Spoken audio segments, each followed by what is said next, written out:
Peptic ulcer disease मतलब mucosal ulceration, और ज़्यादातर ये क्रोनिक कंडीशन होती है। अगर एक्यूट गैस्ट्राइटिस हो जाए, क्रोनिक गैस्ट्राइटिस में वो फिर कन्वर्ट हो जाता है, जिसके नतीजे में फिर पेप्टिक अल्सर डिजीज़ होती है।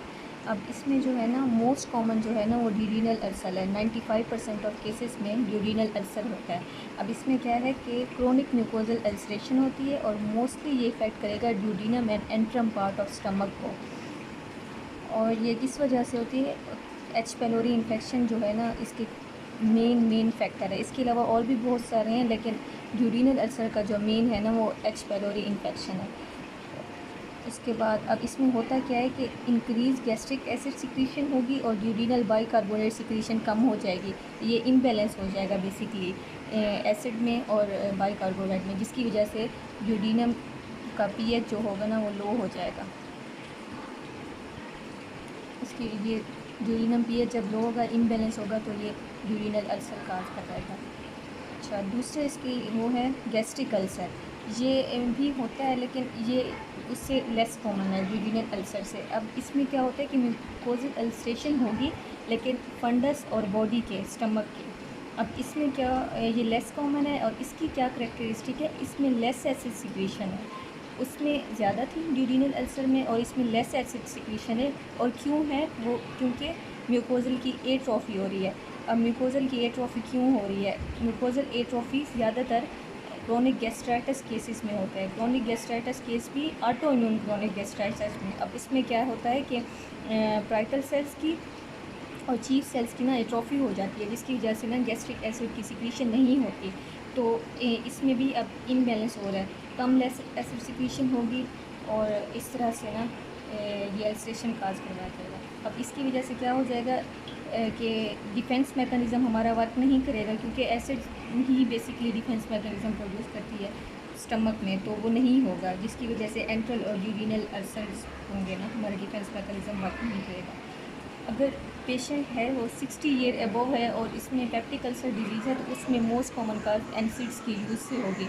और कार्डियोवास्कुलर डिजीज़ के जितने भी पेशेंट हैं, अगर उसमें एस्प्रिन की डोज ज़्यादा देना, वो भी एक काज है अबव 60 ईयर ऑफ पेशेंट में।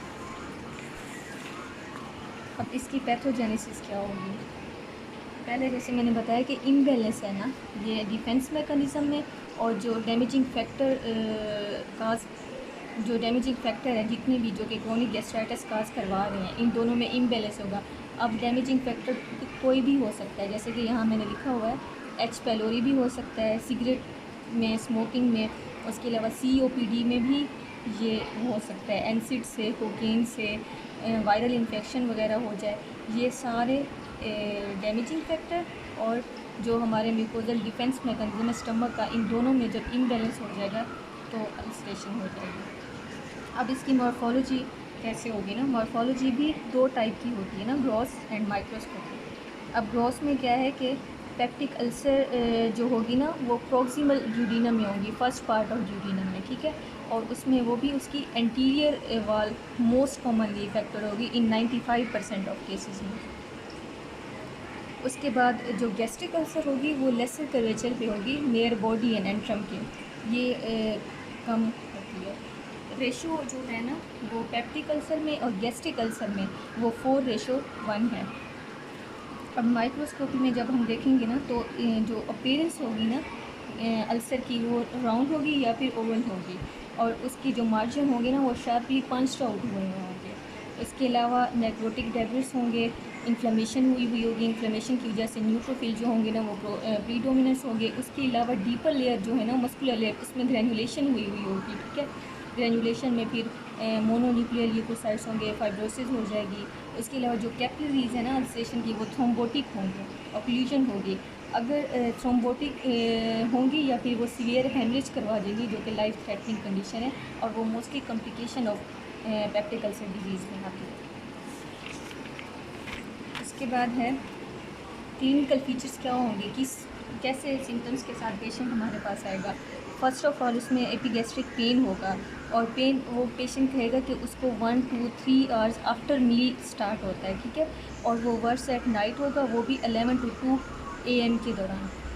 क्योंकि रात को ये इसलिए वर्स हो जाती है क्योंकि फूड कंटेंट ख़त्म हो जाता है, फिर एसिड सिक्रीशन वैसे ही ज़्यादा होती रहती है, तो इस वजह से मतलब ज़्यादा पेन होता है। अगर हम अल्कली दें या फिर फूड कंटेंट दें तब इसमें रिलीविंग होगी।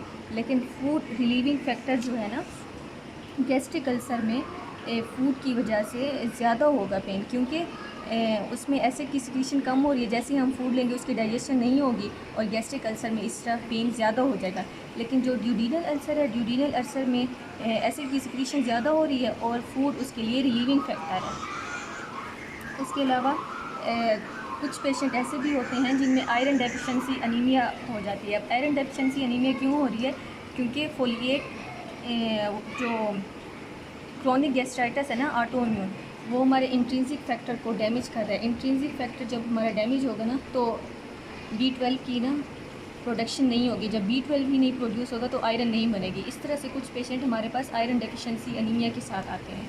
इसके अलावा अगर कॉम्प्लिकेशन में, जैसे मैंने पहले बताया कि कैपिलरीज अगर थ्रोम्बोटिक हो जाए वो हेमरेज करवा देंगे, हेमरेज भी हो सकता है पेशेंट में, और जो हेमरेज है ना वो first indication of peptic ulcer है।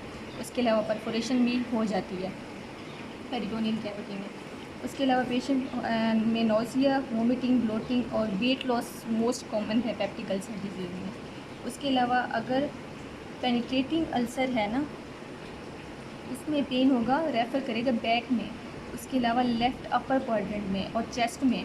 तो फिर इस तरह से मिसडायग्नोज हो जाता है पेशेंट के लिए ना कार्डिक का पेशेंट है, क्योंकि उसमें भी सेम यही पेन रेफ़र होता है।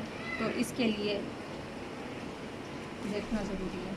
अच्छा, अब ट्रीटमेंट क्या होगी कि ना, ट्रीटमेंट दो किस्म की है, मेडिकेशन दे के या फिर सर्जरी में। मेडिकेशन में हम H. pylori इरेडिकेशन करेंगे जिसमें हम उसको एंटीबायोटिक देंगे।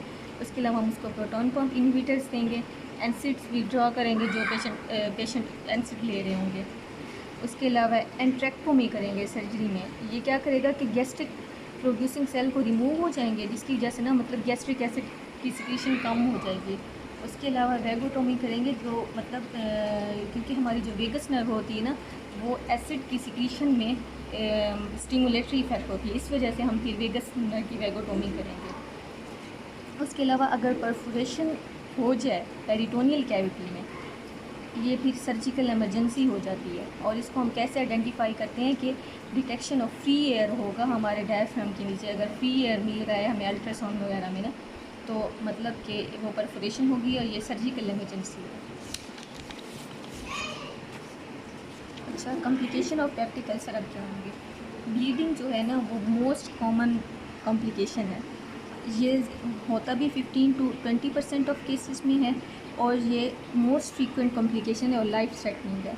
और 25% ऑफ डेथ पेप्टिक अल्सर में ब्लीडिंग की वजह से होती है, और ये फर्स्ट इंडिकेशन ऑफ अल्सर है। सेकेंड जो कॉम्प्लिकेशन है वो परफोरेशन है, और ये जस्ट 5% ऑफ पेशेंट में होता है। लेकिन 2/3 ऑफ अल्सर डेथ परफोरेशन की वजह से भी होती हैं, लेकिन ये फर्स्ट इंडिकेशन नहीं है। फर्स्ट इंडिकेशन ब्लीडिंग है। जैसे ही पेशेंट में ब्लीडिंग हो मतलब पेप्टिक अल्सर इसमें है। उसके अलावा थर्ड है ना जो ऑब्स्ट्रक्शन, ये कम होती है लेकिन ज़्यादातर क्रोनिक अल्सर में होती है, और इसमें अडीमा इसकी करेक्टरिस्टिक होगी। ये जस्ट 2% ऑफ पेशेंट में होती है। और अगर पेलोरिक चैनल में है तो ऑब्स्ट्रक्शन के चांसेस ज़्यादा होते हैं, और इसमें पेशेंट प्रेजेंट करेगा क्रैम्पी एब्डोमिनल पेन के साथ। फोर्थ जो है ना वो मलिग्नेंट ट्रांसफॉर्मेशन है, लेकिन मलिग्नेंट ट्रांसफॉर्मेशन में भी गैस्ट्रिक अल्सर में ज़्यादा होती है 1 to 4%, लेकिन ड्यूडिनल अल्सर में बिल्कुल कभी भी नहीं होती है मलिग्नेंट ट्रांसफॉर्मेशन। उसके अलावा पैंक्रियाटाइटिस के भी चांसेस होते हैं कुछ पेशेंट में। ये इसकी कॉम्प्लिकेशंस।